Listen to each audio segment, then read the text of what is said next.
બરોબર, એના વિશે આપણે ચર્ચા કરી હતી. ત્યારબાદ આગળ બીજો મુદ્દો આપણે શું જોયો હતો કે ગ્રામીણ ગરીબી. તો ગ્રામીણ ગરીબીની અંદર પણ આપણે કેવી ગરીબી જોઈ? કુદરતી પરિબળો. પેલું જ આપણે કુદરતી પરિબળો જોયું કે શા માટે કુદરતી પરિબળો પણ જવાબદાર હોય છે ગ્રામીણ ગરીબીની અંદર. તો એની અંદર આપણે ખાસ ખ્યાલ હોવો જોઈએ કે મોસ્ટ ઓફ આપણે 70% વસ્તી ભારતની ગામડાઓની અંદર રહે છે અને એમનો મુખ્ય આધાર શું હોય કે ખેતી પર હોય છે. બરોબર છે? અને ખેતી કુદરતી પરિબળો ઉપર આધારિત હોય છે. એવું પણ ઘણી વખત બનતું હોય કે વધારે પડતો વરસાદ આવવાથી પણ ખેતીની અંદર પાક શું થાય? નિષ્ફળ જાય, અથવા દુષ્કાળ જેવી પરિસ્થિતિ આવે, પૂર આવે, તો એ સમયે શું થાય કે પાકની અંદર નુકસાની આવતી હોય, જેના લીધે શું થાય છે? એમની આવક ઓછી આવે છે. અને આવક ઓછી આવે એટલે પોતાની લઘુત્તમ જરૂરિયાતો હોય એ પણ સંતોષી શકતા હોતા નથી અને અંતે ગરીબીનું શું થાય કે પ્રમાણ ઊંચું જોવા મળતું હોય છે. તો ગરીબોના કારણોની અંદર આપણે અહીંયા સુધી પહોંચ્યા હતા. ગ્રામીણ ગરીબોની અંદર આપણે બીજો મુદ્દો આજે આપણે જોવાનો છે તો કે એ છે આપણે વસ્તી વિષયક પરિબળ. આજનો આપણો બીજો મુદ્દો આપણે જોઈશું ગ્રામીણ ગરીબોની અંદર.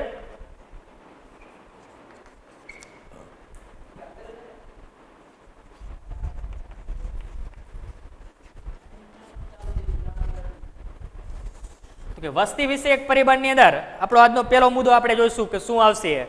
તો આપણે જોઈએ કે ભારતમાં આઝાદી પછી શું શરૂઆત થઈ કે આયોજન કાર્ડની શરૂઆત થઈ. બરોબર, પંચવર્ષીય યોજનાની શરૂઆત થઈ. તો એની અંદર આર્થિક વિકાસ સાથે સાથે ઝડપથી સુધરતી આરોગ્યની સેવાઓને કારણે મૃત્યુદરની અંદર શું થયું તો કે ઝડપથી ઘટાડો જોવા મળ્યો. શું થયું કે ભારત દેશ આઝાદ થયો એટલે આયોજન કાર્ડની શરૂઆત થઈ. આયોજન કાર્ડની શરૂઆત થઈ એટલે આર્થિક વિકાસની સાથે સાથે આરોગ્યની સેવાઓ પણ સુધરતી ગઈ અને આરોગ્યની સેવા સુધરી તો મૃત્યુદરની અંદર ઘટાડો થયો. પણ એની સામે જન્મદર જે હતો એના આંકડામાં કોઈ ઘટાડો થયો નહીં. એટલે જન્મદરમાં ઘટાડો નથી થવાનો, બરોબર, મૃત્યુદર સામે. તો શું થવાનું? આપણે ચોખ્ખો જ વસ્તી વધારો ઊંચો આવવાનો છે. એટલે વસ્તીમાં વધારો આપણે જોવા મળશે, કારણ કે એક બાજુ આપણે મૃત્યુદર ઘટ્યો પણ જન્મદર આપણે ઘટ્યો હોતો નથી. એટલે વસ્તીની અંદર પણ શું થયું? વધારો આપણે જોવા મળ્યો. તો પહેલો જ મુદ્દો આપણે એ યાદ રાખશું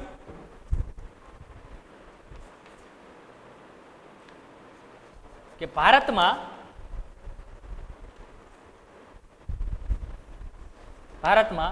આઝાદી પછી આયોજન કાર્ડની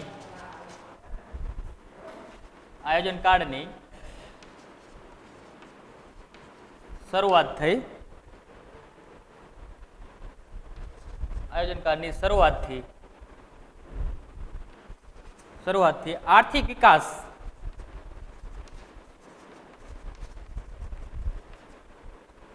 વિકાસ સાથે ઝડપથી સુધરતી આરોગ્યની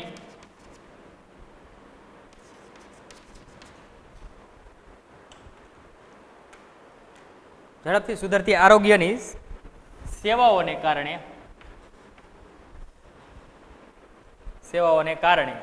શું થયું? મૃત્યુદરમાં ઘટાડો થયો. તેની સામે જન્મદરમાં ઘટાડો થયો નહીં. જન્મદરમાં થયો નહીં. તેથી શું થયું કે વસ્તી વૃદ્ધિ દર ઊંચો જોવા મળ્યો. તેથી વસ્તી વૃદ્ધિ દર એટલે કે વસ્તીમાં વધારો આપણે કેવો જોવા મળ્યો? ઊંચો જોવા મળ્યો છે. તો આપણો પહેલો જ મુદ્દો આપણે જોયું કે વસ્તી વિષયક પરિબળ. તો શા માટે વસ્તીમાં ઊંચો બરોબર વૃદ્ધિ દર આપણે જોવા મળ્યો? તો એની અંદર આપણે ખાસ ખ્યાલ હોવો જોઈએ કે આરોગ્યની સેવામાં શું થયું? સુધારો આવ્યો. આરોગ્યની સેવામાં સુધારો આવ્યો એટલે મૃત્યુદરમાં ઘટાડો થયો. મૃત્યુદરમાં ઘટાડો થયો તો એની સામે જન્મદરની અંદર કોઈ જ ફેરફાર ના થયો. બરાબર કે જન્મદરમાં ઘટાડો થયો નહીં. એટલે કે જન્મદર એનો હતો એટલો જ રહ્યો, અમુકનો ઊંચો આવ્યો. બરાબર. ચાલો, તો આપણે પહેલો જ મુદ્દો આપણે ખ્યાલ આવી ગયો. શું થયું કે આપણે આયોજન કાર્ડની શરૂઆત થઈ એટલે આર્થિક વિકાસની સાથે જન્મદર આપણે શું થયું? આરોગ્યની સેવા પણ ઝડપી સુધરતી ગઈ. એની સામે આરોગ્યની સેવાઓ સુધરી એટલે શું થયું? મૃત્યુદરમાં ઘટાડો આવ્યો. જન્મદરમાં કોઈ જ ફેરફાર થયો નહીં. એટલે વસ્તીમાં શું થયું? વસ્તી વૃદ્ધિ દર આપણે ઊંચો જોવા મળ્યો અંતે. બરોબર છે? તો પેલું જ આપણને ખબર પડી ગઈ. હવે વસ્તી વૃદ્ધિ દર ઊંચો જોવા મળ્યો ને તો માથાદીઠ આવકમાં પણ એનો વધારો થયો નહીં. કે માથાદીઠ આવક હતી તો એની અંદર પણ શું થયું કે વધારો જોવા ના મળ્યો. બરોબર? તો આગળનો બીજો મુદ્દો આપણે લેશું કે માથાદીઠ આવકમાં વધારો થયો નહીં. જન્મદર વધ્યો તો એની સામે એમની આવક એ વધવી જોઈએ ને માથાદીઠ, તો આવક તો એમની એની જ રહી. માથાદીઠ આવકની અંદર શું થયું કે વધારો આપણે જોવા નથી મળતો, એટલે કે એની અંદર વધારો થયો નહીં. અને નીચી માથાદીઠ આવક વધશે તો શું થશે? નીચી માથાદીઠ આવક રહી, કુટુંબના કદ મૃત્યુદર ઘટવાથી કેવા થવા માંડ્યા? મોટા થવા માંડ્યા. બરોબર? કુટુંબની અંદર સભ્યો જે હતા એની અંદર સંખ્યામાં શું થયું? વધારો થયો. અને સંખ્યામાં વધારો થયો તેથી એમની જીવનની ગુણવત્તા કેવી રહેવા લાગે? નીચી રહેવા લાગે. કારણ કે આપણે ખબર છે તો કે વસ્તીમાં વધારો થાય, બરોબર, જન્મદરની અંદર વધારો થયો, કુટુંબના સભ્યોમાં વધારો થયો, તો એમની માથાદીઠ આવકની અંદર પણ વધારો થવો જોઈએ. તો અહીંયા એવો વધારો થતો હોતો નથી. એટલે માથાદીઠ આવકમાં વધારો નથી થતો, જેના લીધે એમની આવક કેવી રહેશે? નીચી રહેતી હોય છે. તો આગળનો મુદ્દો આપણે લેશું કે નીચી માથાદીઠ આવકને લીધે શું થશે? કે નીચી માથાદીઠ આવકને લીધે કુટુંબોના નીચી માથાદીઠ આવક અને કુટુંબોના મોટા કદને લીધે, કદને કારણે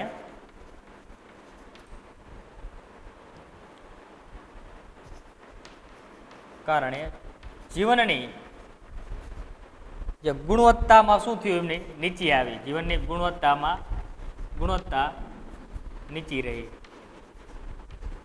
બરોબર? એટલે એમની જીવન જરૂરિયાત જે ચીજ વસ્તુઓ છે તો એ વસ્તુઓની અંદર પણ શું થયું?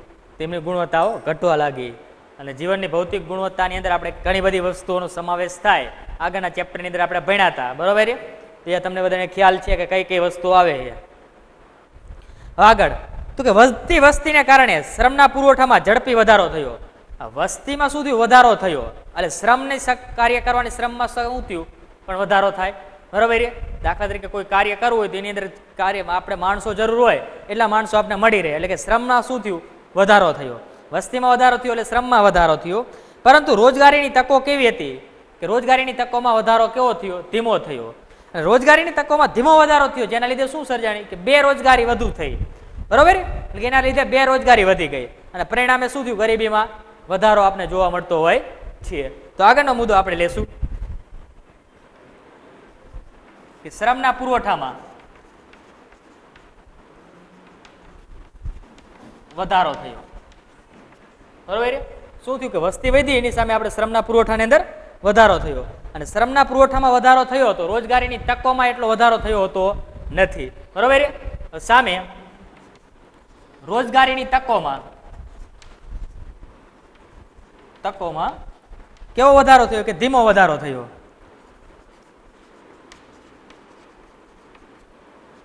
હવે રોજગારીની તકોમાં ધીમો વધારો થાય જેના લીધે લોકો કાર્ય કરવું હોય એમને કામ ના મળે. હવે એમને કામ નથી મળતું એટલે શું થશે? કે બેરોજગારીની સંખ્યામાં પણ શું જોવા મળશે? આપણે વધારો જોવા મળશે. એટલે બેરોજગારોમાં પણ વધારો જોવા મળશે. અને બેરોજગારીમાં વધારો જોવા મળશે, જેના લીધે શું થશે? ગરીબીનું પ્રમાણ ઊંચું આવતું હોય છે.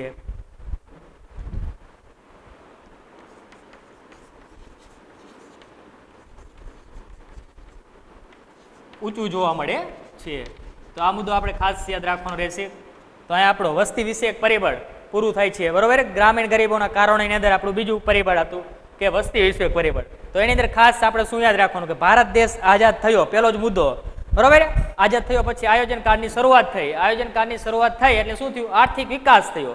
આર્થિક વિકાસ સાથે સાથે ઝડપથી આરોગ્યની સેવાઓ પણ શું થઈ? સુધરતી ગઈ. આરોગ્યની સેવાઓ સુધરી એટલે મૃત્યુદરની અંદર શું થયું? ઘટાડો આવ્યો.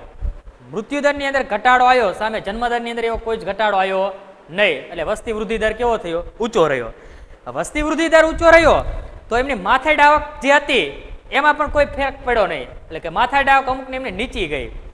માથાદીઠ આવક નીચી જાય એટલે શું થશે? તો આગળ આપણે જોઈએ તો કુટુંબના નીચી માથાદીઠ આવક અને કુટુંબના મોટા કદને કારણે એમની જે જીવનની ગુણવત્તાઓ જે એ પણ નીચી રહેતી હોય છે. બરોબર? જીવનની ગુણવત્તાઓ નીચી રહી. આગળ તો હવે શ્રમના પુરવઠામાં વધારો થાય. વસ્તી વધારો થયો એટલે તમારે કાર્ય કરવાની શક્તિના શ્રમના પુરવઠામાં શું થયું? વધારો થયો. શ્રમના પુરવઠામાં વધારો થયો, સામે એટલી રોજગારીની તકો નથી વધી, એમાં વધારો થયો પણ ધીમા ધારે થયો. તો એની સામે શું થશે કે અમુક ટકા લોકોને જ કાર્ય મળતું હોય, બાકીના લોકોને શું થાય, બેસી રહેવું પડતું હોય. તો એટલે કે બેરોજગારીની સંખ્યામાં પણ શું થશે, વધારો થશે. અને બેરોજગારીમાં વધારો થાય એટલે આપણે શું જોવા મળે કે ગરીબીનું ઊંચું પ્રમાણ આપણને જોવા મળતું હોય છે. તો આ તો આપણો વસ્તી વિશે એક પરિબળ. હવે આગળ આપણે બીજો પરિબળ લેશું. એટલે બીજું કારણ લઈએ, મોટા કદ એટલે મોટા પ્રમાણની અંદર સંખ્યા, મોટા કદમાં લે ને. ચાલો આગળ હવે આર્થિક કારણો હવે આપણે લઈશું આગળનો. ત્રીજું કારણ આપણું આવશે આર્થિક કારણ.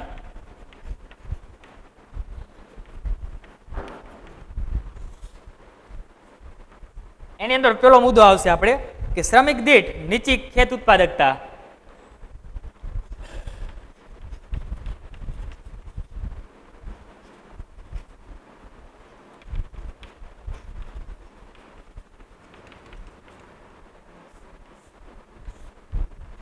તો આપણે આર્થિક કારણોની અંદર પેલું જ કારણ યાદ રાખવાનું રહેશે કે શ્રમિક દીઠ નીચી ખેત ઉત્પાદકતા. તો એની અંદર આપણે જોઈએ કે ભારતમાં ગ્રામ્ય ક્ષેત્રે ગરીબી વધુ હોવાનું કારણ કૃષિ ક્ષેત્રે શ્રમિકની નીચી ખેત ઉત્પાદકતા છે. હવે આપણે જોયું તો પહેલો જ મુદ્દો આપણે શું જોવાનું રહેશે કે ગ્રામ્ય ક્ષેત્રે આપણે જોઈએ કે વધુ ગરીબોની સંખ્યા શા માટે છે, તો એમની કૃષિ ક્ષેત્રે જે શ્રમિકોની ઉત્પાદકતા છે એ કેવી નીચી જોવા મળે છે. તો પહેલો જ મુદ્દો તમારે યાદ રાખવાનો રહેશે કે શ્રમિકોની નીચી ખેત ઉત્પાદકતા, જેના લીધે ગરીબોનું પ્રમાણ આપણે ગ્રામ્ય ક્ષેત્રે વધુ જોવા મળે છે. તો પહેલો મુદ્દો યાદ રાખશું કે શ્રમિકોની નીચી ખેત ઉત્પાદકતા.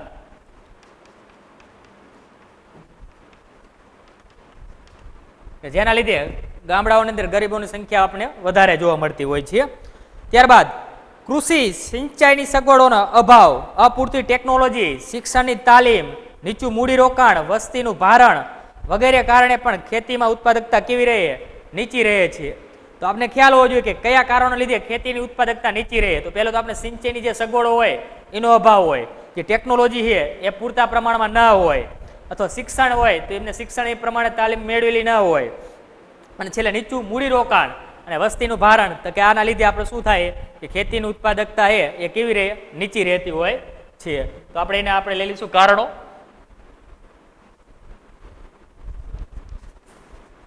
કે સિંચાઈની સગવડોનો અભાવ, અપૂરતી ટેકનોલોજી,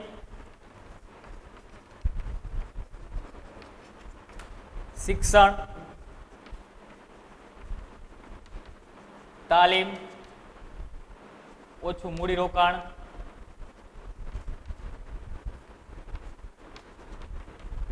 વગેરે.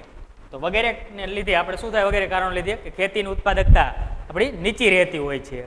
ત્યારબાદ આગળ જોઈએ કે પરિણામે ખેડૂતની આવક નીચી રહે છે. અને એના પરિણામે શું થાય કે ખેડૂતની આવક નીચી રહે છે. અને ખેડૂતની આવક નીચી રહે એટલે શું થાય કે ગરીબોના પ્રમાણની અંદર આપણે શું થાય, વધારો જોવા મળતો હોય છે. તો આના લીધે પણ આપણે ગરીબોની સંખ્યામાં વધારો થતો હોય છે. તો આપણે આગળનો મુદ્દો લઈશું કે પરિણામે આવક નીચી રહે છે, નીચી રહે છે અને ગરીબીના પ્રમાણમાં વધારો જોવા મળે છે. તો ત્રણ મુદ્દા આપણે આની અંદર તમારા શ્રમિકોની નીચી ખેત ઉત્પાદકતાની અંદર યાદ રાખવાના રહેતા હોય છે. બરોબર. પહેલો જ મુદ્દો આપણે શું યાદ રાખવાનો કે ગ્રામ્ય વિસ્તારમાં મોટા ભાગની વસ્તી શેના ઉપર આધારિત હોય કે ખેતી ઉપર આધારિત હોય છે. અને ખેતીની શ્રમિકોની ઉત્પાદકતા કેવી હોય, નીચી આપણે જોવા મળે છે. કે શેના લીધે નીચી જોવા મળે છે, તો એના કારણો આપણે લેવાના કે સિંચાઈની સગવડતાનો અભાવ, બરોબર, અપૂરતી ટેકનોલોજી, પછી શિક્ષણ, તાલીમ, ઓછું મૂડીરોકાણ, વસ્તીનું ભારણ, આ વગેરે કારણો લીધે બરોબર કે ખેતીની શ્રમ ઉત્પાદકતા કેવી રહે, નીચી રહે છે. અને ખેતીની શ્રમ ઉત્પાદકતા નીચી રહે એટલે એમની આવક પણ કેવી રહે, નીચી રહેતી હોય છે. અને આવક નીચી રહેશે તો ગરીબોના પ્રમાણની સંખ્યામાં શું થાય, આપણે વધારો જોવા મળે છે.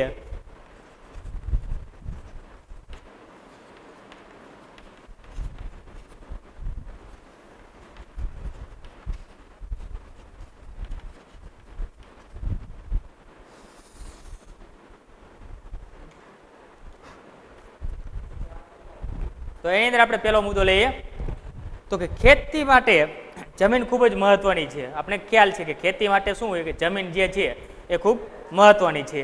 અને અંગ્રેજોના શાસનકાળથી જ જમીનદારી પ્રથા જેવી વ્યવસ્થાઓને કારણે જમીન માલિકો પાસે કેવી જમીન રહી? ઓછી, એટલે કે મુઠ્ઠીભર જમીન રહી. બરોબર.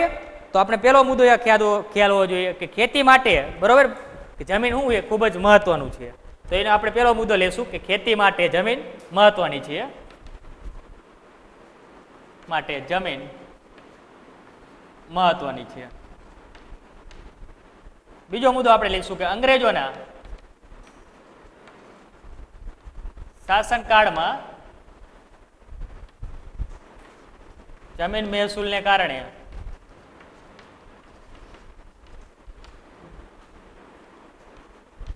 લોકો પાસે કેટલી જમીન રહી? કે મુઠ્ઠીભર, એટલે કે થોડી જમીન રહી.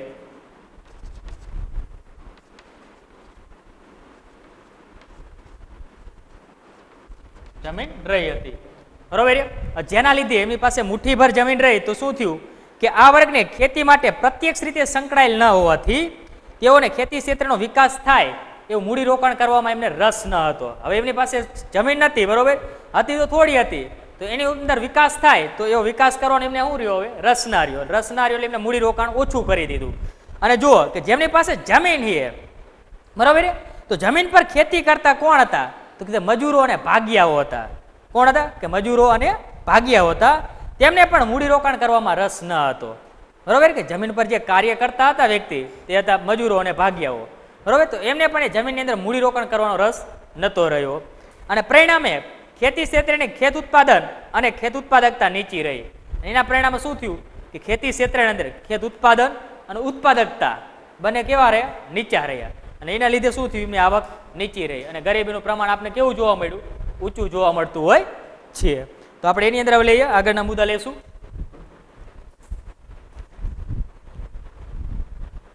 એટલે કે જે આ વર્ગને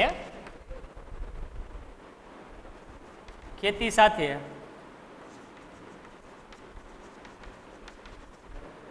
પ્રત્યક્ષ રીતે સંકળાયેલા ન હોવાથી મૂડીરોકાણ કરવામાં રસ ન હતો.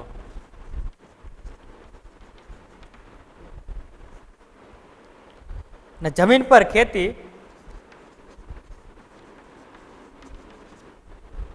ખેતી કરતા મજૂરો કે ભાગિયા હતા.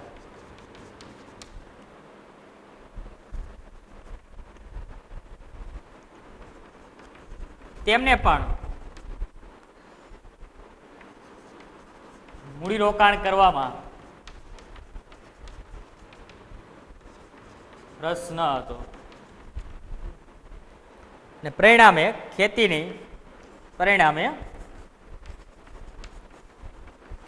ખેતી ક્ષેત્રે ખેત ઉત્પાદકતા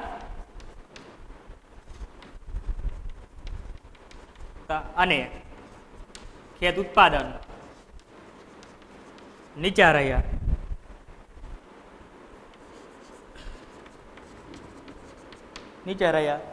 તેથી ગરીબીનું પ્રમાણ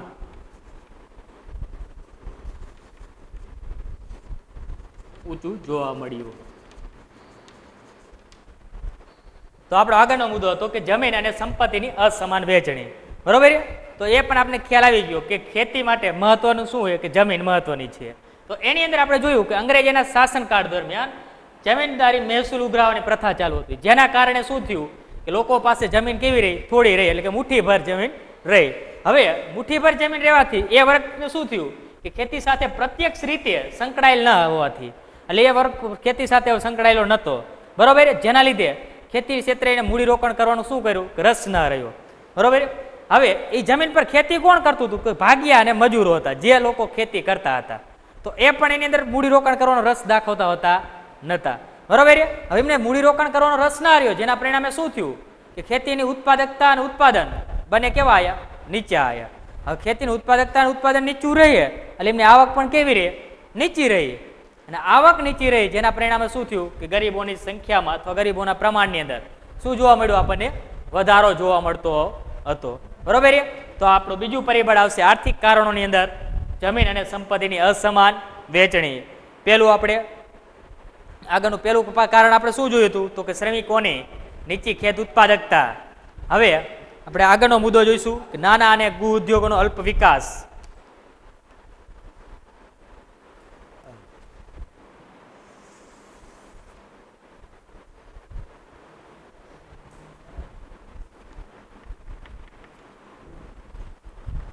નાના અને ગૃહ ઉદ્યોગોનો અલ્પ વિકાસ.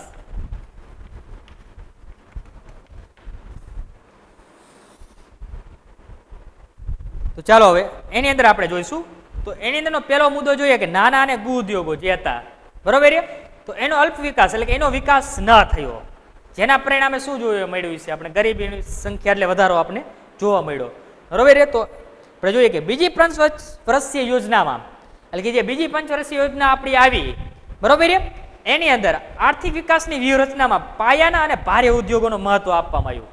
આપણે બીજી વ્યૂહરચના નક્કી થઈ ને પંચવર્ષીય યોજના બીજી છે, એની અંદર ભારે ઉદ્યોગો જે હોય, પાયાના ઉદ્યોગો જે છે એને જ મહત્વ આપવાનું, જ્યારે ગૃહ ઉદ્યોગ અને નાના ઉદ્યોગોને કોઈ મહત્વ આપવામાં આવેલું જ હતું નહીં. અને ગ્રામ્ય ક્ષેત્રમાં નાના અને ગૃહ ઉદ્યોગોની અવગણના થઈ. હવે એનું મહત્વ તો ના આપવામાં આવ્યું, પણ એનું શું થયું? અવગણના કરવામાં આવી. બરોબર? એ ઉદ્યોગોની શું થઈ? ટીકા થઈ, અવગણના કરવામાં આવી.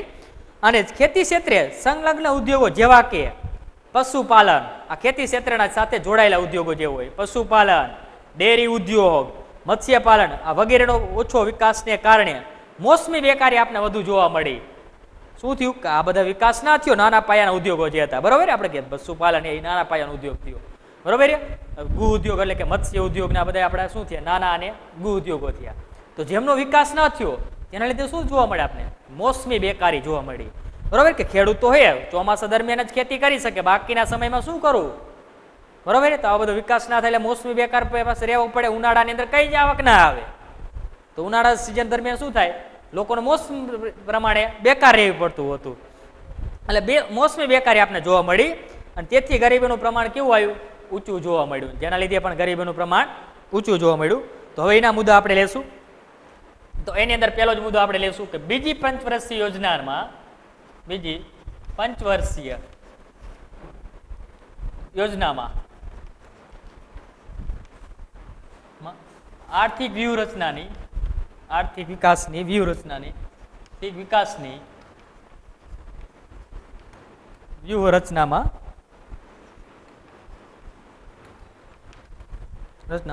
પાયાના અને ભારે ઉદ્યોગોને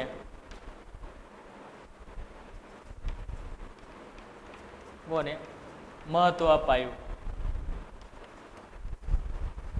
તો આપણે પેલો મુદ્દો તો યાદ આપણે રહી જાય કે શું આવશે? કે બીજી જે પંચવર્ષીય યોજના આપણી જયારે નક્કી થઈ હશે એની વ્યૂહરચનાની અંદર શેને મહત્વ આપવામાં આવ્યું? કે જે પાયાના અને ભારે ઉદ્યોગો જે છે એમને જ મહત્વ આપવામાં આવેલું હતું, બરોબર. ત્યારબાદ એનો બીજો મુદ્દો લેશું કે જે ગ્રામ્ય ક્ષેત્રે નાના અને ગૃહ ઉદ્યોગો હતા તેમની શું થઈ? અવગણના થઈ.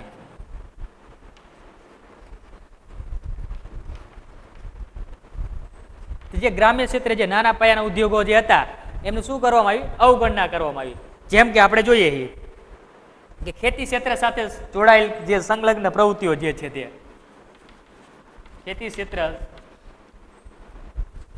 સાથેની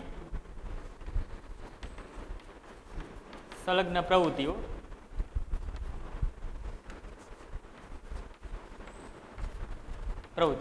તો કઈ કઈ છે એની પ્રવૃત્તિઓ તે આપણે ખ્યાલ હોવો જોઈએ. તો પેલું જ આપણે આવે, બરોબર, પશુપાલન. બીજી આપણી આવશે ડેરી ઉદ્યોગ.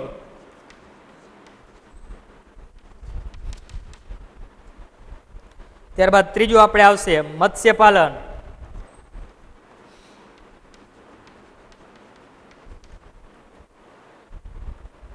તો વગેરેનો ઓછો વિકાસ થવાને કારણે વગેરેના ઓછા વિકાસને કારણે વિકાસને કારણે આપણે કેવી બેરોજગારી જોવા મળી? તો કે મોસમી બેકારી જોવા મળી.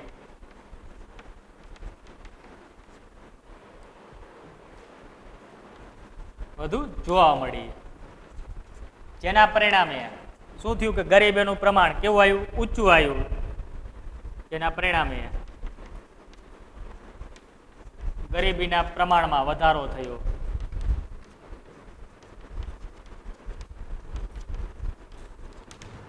તો આપણું હતું નાના અને ઉદ્યોગોનો બરોબર અલ્પ વિકાસને કારણે સર્જાણી જે ગરીબી, તો તેના મુદ્દા વિશે આપણે જોયું.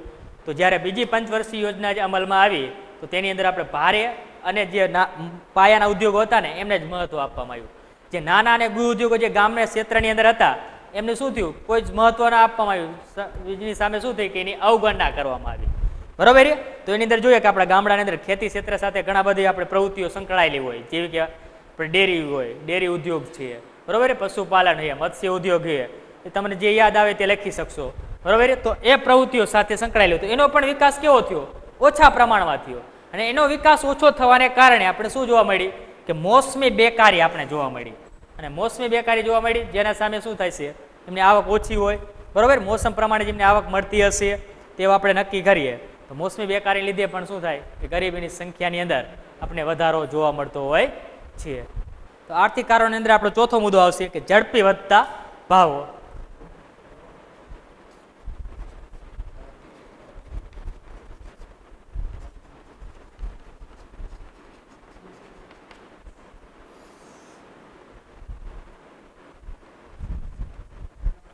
એની અંદર આપણે જોતા જઈએ કે વધતા ભાવો આપને ખબર હતું કે ગરીબોને ગંભીર અસર સર્જે છે. બરોબર. ભાવ વધે તો ગંભીર કેને ઉપર અસરો સર્જે? તો ગરીબ લોકો ઉપર જ અસર સર્જે છે. જે પૈસાદાર લોકો હોય એ તો વસ્તુ ખરીદી જ શકવાના છે, ભલે ભાવમાં ગમે એટલો વધારો આવે. બરોબર. તો મોટી અસર ક્યાં સર્જાય? તો કે આપણે ગરીબ પબ્લિક હોય એમની ઉપર સર્જાતી હોય છે. તો જેવી રીતે આપણે જોઈએ કે યુદ્ધ, દુષ્કાળ, નીચું રાષ્ટ્રીય ઉત્પાદન, ઝડપી વધતી માંગ, ઉત્પાદન ખર્ચમાં વધારો, આ વગેરે કારણોને લીધે જે ચીજ વસ્તુઓ હોય અથવા કોઈ સેવાઓ હોય ખાદ્ય ચીજ વસ્તુઓની, તો એની અંદર શું થાય કે એમના ભાવોમાં ઝડપી વધારો થતો હોય છે. બરોબર. તો કે ભાવોમાં વધારો શેના કારણે આવે? તો એ આપણે ખ્યાલ હોવો જોઈએ. તો કે આપણે દુષ્કાળ થાય, બરોબર, ત્યારે આવે. તો યુદ્ધ હોય તો યુદ્ધના પરિણામે પણ ભાવોની અંદર શું થાય? ઝડપી વધારો થતો હોય ભાવમાં. અથવા નીચું રાષ્ટ્રીય ઉત્પાદન હોય, એટલે કે ઉત્પાદન શું હોય? નીચું રહે, ત્યારે પણ ભાવમાં વધારો થાય. અથવા વસ્તી, બરોબર, કોઈ વસ્તુની માંગ વધતી હોય, ઝડપી માંગ વધે, તો માંગ વધે તો પણ શું થાય? આપણે કિંમત વધતી હોય એટલે ભાવમાં વધારો થતો હોય છે. અથવા કોઈ ઉત્પાદન એ આપણે કરવા માટે ખર્ચમાં વધારો થાય, બરોબર, તો પણ શું થાય? એ વસ્તુના ભાવની અંદર વધારો થતો હોય છે. તો આ બધા કારણોને લીધે વસ્તુના ભાવોની અંદર વધારો થતો હોય છે. આગળ જોઈએ તો આપણે કે ભાવો વધશે, બરોબર, પરિણામે ઓછી આવકવાળો વર્ગ એ શું કરશે? વસ્તુ જે ખરીદવી હશે એ ખરીદી શકતો હોતો નથી, અથવા ઓછી વસ્તુ ખરીદશે. બરોબર. જેની આવક જ ઓછી છે.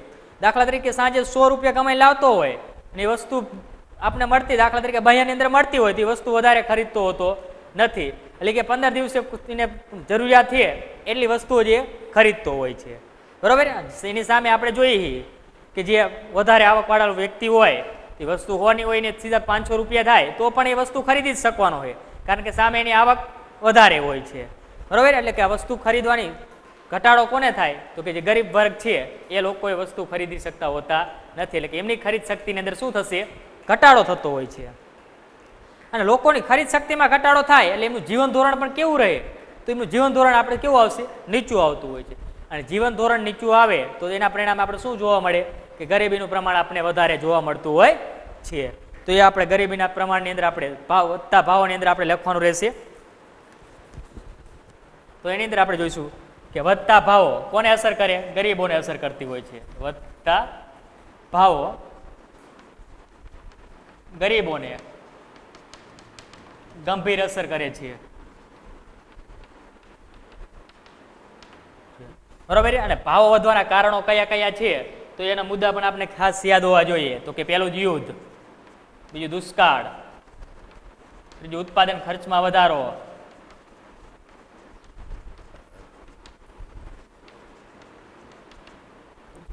ત્યારબાદ આગળ આપણે જોઈએ તો કે ઝડપી વધતી માંગ,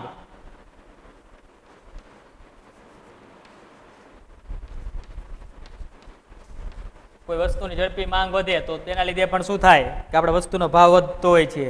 નીચું રાષ્ટ્રીય ઉત્પાદન,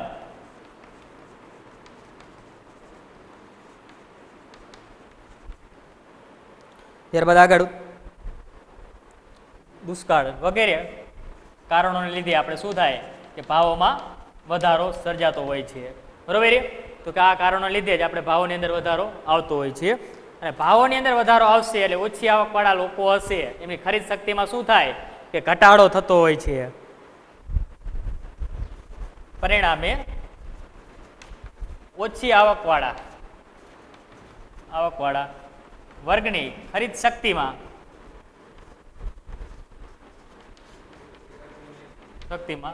ઘટાડો થાય છે. એટલે એમની ખરીદ શક્તિની અંદર ઘટાડો થાય તો એમનું જીવન ધોરણ કયું રહે છે? નીચું રહે છે. તેમનું જીવન ધોરણ નીચું રહે છે. અને જીવન ધોરણ નીચું રહે તેના પરિણામે ગરીબોની પ્રમાણમાં શું જોવા મળે? આપણને વધારે જોવા મળે છે. એટલે કે ગરીબોનું પ્રમાણ વધુ જોવા મળે છે. તો આપણે આટલા મુદ્દા એની અંદર તમારે યાદ રાખવાના રહેશે કે ઝડપી વધતા ભાવોની અંદર, બરોબર, ભાવો ઝડપી વધે તો કોને અસર કરે? તો ગરીબ લોકોને જ વધારે અસર કરતું હોય છે. અને ભાવો વધવાના કારણો કયા કયા છે? કે યુદ્ધ, હડતાલ, ઉત્પાદન ખર્ચમાં વધારો, ઝડપી વધતી માંગ અને નીચી રાષ્ટ્રીય ઉત્પાદન. બરોબર, તો આ બધા કારણોને લીધે આપણે શું થાય કે ભાવોની અંદર વધારો થતો હોય.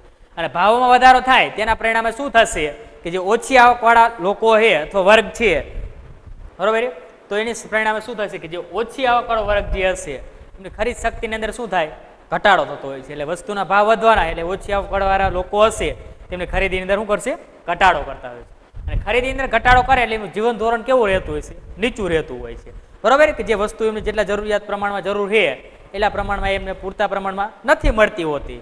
બરોબર, એટલે એમનું જીવન ધોરણ પણ નીચું રહે છે. અને જેના પરિણામે ગરીબોને પ્રમાણમાં શું જોવા મળશે? આપણે વધુ જોવા મળતું હોય છે. એટલે કે ગરીબોનું પ્રમાણ આપણે ઊંચું જોવા મળે છે. શેના લીધે? કે વધતા ભાવોના લીધે પણ. હવે આપણો છેલ્લો મુદ્દો આજે લઈએ આપણે આર્થિક કારણોની અંદરનો કે બેરોજગારીનું ઊંચું પ્રમાણ.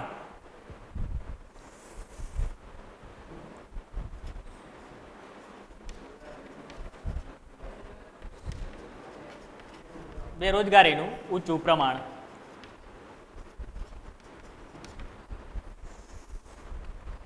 હવે તમારે 3 માર્ક્સની અંદર એવું પૂછાય કે ગરીબીના આર્થિક કારણો સમજાવો. બરોબર, તો આજે જેટલું આપણે ચાલ્યું ને એટલો પ્રશ્ન જવાબ તમારે એની અંદર લખવાના રહેતા હોય છે, જે આ 5 કારણો આપણે હતા તે. તો હવે બેરોજગારીનું ઊંચું પ્રમાણ, તો તેની અંદર આપણે જોઈએ કે ભારતમાં મોટા ભાગની વસ્તી ખેતી પર નભે છે. તો એ આપણે ખ્યાલ છે કે ભારતમાં 70% વસ્તી ગ્રામ્ય ક્ષેત્રમાં રોકાયેલી છે, એટલે ગ્રામ્ય ક્ષેત્રમાં રહેતી હોય છે. અને એમનો મુખ્ય વ્યવસાય કયો છે? ખેતી છે. બરોબર, એટલે આપણે જોઈ શકીએ છીએ કે મોટા ભાગની વસ્તી શેના પર નભે છે? તો કે ખેતી પર નભે છે.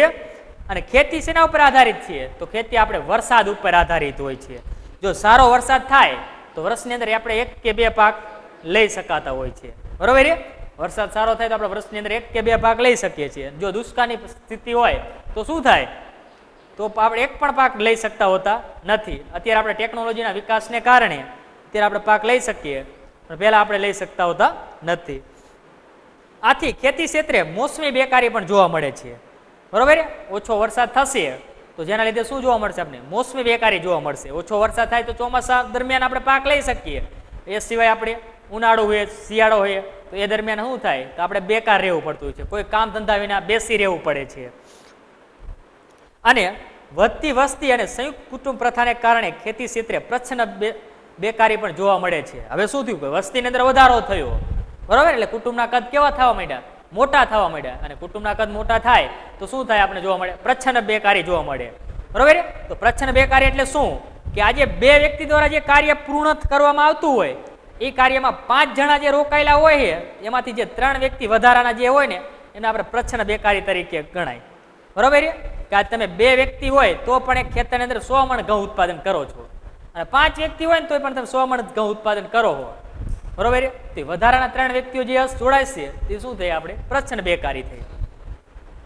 હવે ખેતી ક્ષેત્રે પૂરક ઉદ્યોગનો ઓછો વિકાસ, નિરક્ષરતા, શ્રમની ગતિશીલતા, ઓછી ગતિશીલતા ને કારણે બેરોજગારીનું પ્રમાણ ઓછું જોવા મળ્યું.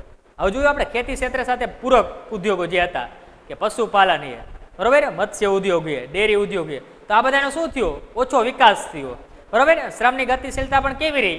ઓછી રહી, જેના લીધે બેરોજગારીનું પ્રમાણ કેવું જોવા મળ્યું? આપણને ઊંચું જોવા મળતું હતું. અને બેરોજગારીના ઊંચા પ્રમાણને લીધે શું થશે કે ગરીબોની સંખ્યાની અંદર પણ આપણે વધારો થતો જોવા મળતો હોય છે. તો એના મુદ્દા હવે આપણે લખીએ.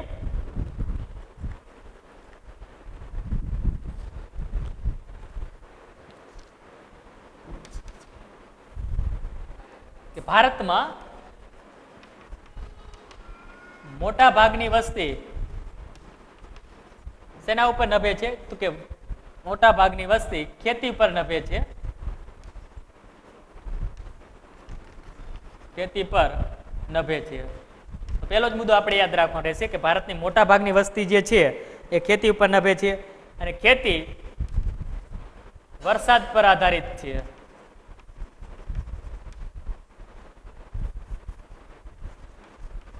આધારિત છે. અને જો સારો વરસાદ થાય તો આપણે વર્ષમાં એક કે બે પાક લેવાય છે. એક કે બે પાક લેવાય છે. હવે આથી ખેતી ક્ષેત્રે આપણે કેવી બેરોજગારી જોવા મળશે? કે મોસમી બેરોજગારી આપણે જોવા મળે છે. આથી ખેતી ક્ષેત્રે મોસમી બેકારી જોવા મળે છે.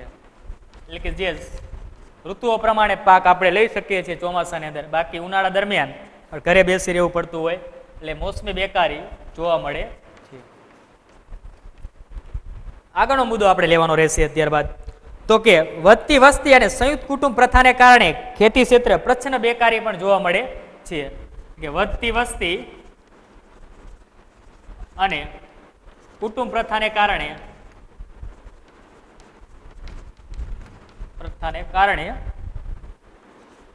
પ્રચ્છન્ન બેકારી આપણે જોવા મળતી હોય છે. ત્યારબાદ આગળનો મુદ્દો લેશું. અને ખેતી ક્ષેત્રના પૂરક ઉદ્યોગોનો ઓછો વિકાસ. ખેતી ક્ષેત્રના પૂરક ઉદ્યોગો જેવા કે આપણે ડેરી ઉદ્યોગ, પશુપાલન ઉદ્યોગ ને મત્સ્ય ઉદ્યોગ, પૂરક ઉદ્યોગોનો ઓછો વિકાસ, શ્રમની ઓછી ગતિશીલતા,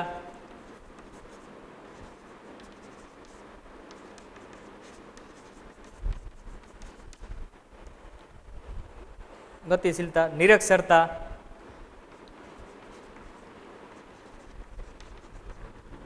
વગેરે કારણે બેરોજગારીનો દર ઊંચો આવ્યો. વગેરે કારણે બેરોજગારનો અથવા બેરોજગારનું પ્રમાણ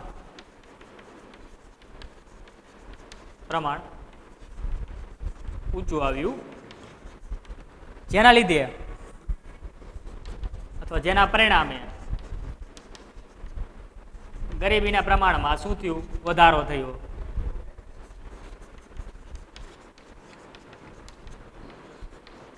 તો આ આપણે તો બેરોજગારીનો ઊંચો દર. અહીંયા સુધી આપણે આજે રાખીએ. આગળ આપણે નેક્સ્ટ ટાઈમ જોઈશું. હાલો, હવે કોઈને પ્રશ્ન હોય તો બોલો.